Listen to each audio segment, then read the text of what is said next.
How is it different? This is the motion. This is more of a running motion. This is more of an up and down motion. Yeah, it's the path of motion of the foot plate. So if you think of this elliptical, right? As I push, it's this ellipse pattern.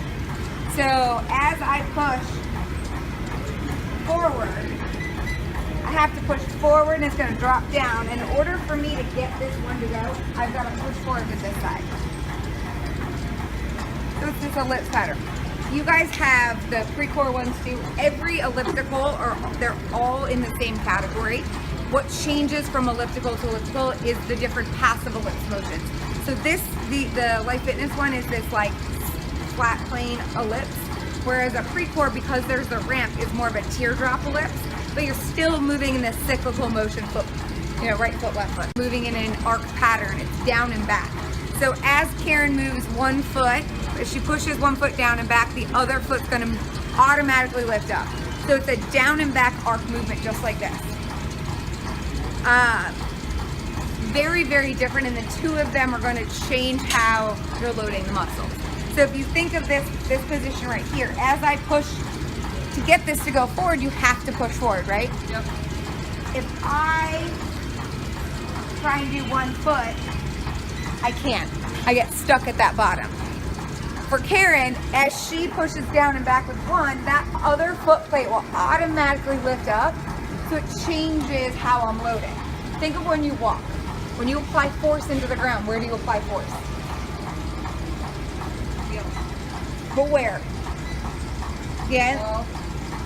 Straight down. Straight down and back to move forward for your next cycle. Yeah. So down and back. It creates a more natural way that we load our joints.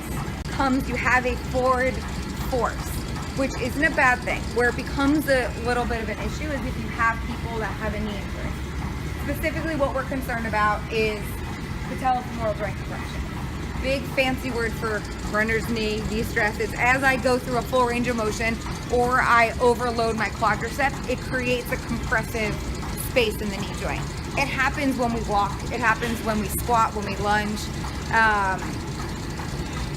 But what happens on here is because I have to push forward, I have a force in that opposite direction. It's forcing me into knee flexion, which is creating a higher patellofemoral joint compression, which is that research found it's comparable to the same stress we experience when we lunge or when we squat, which is pretty high.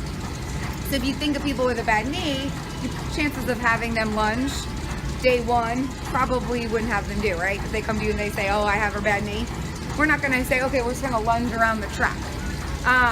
So people with bad knee, we want to keep them away from this. People with a healthy knee, they're fine. The arc, because it's down and back, it's all posterior. So as I push down and back, the quads are working at the same level every position, or firing. It's more hamstring, it's glute, it's your plantar flexors.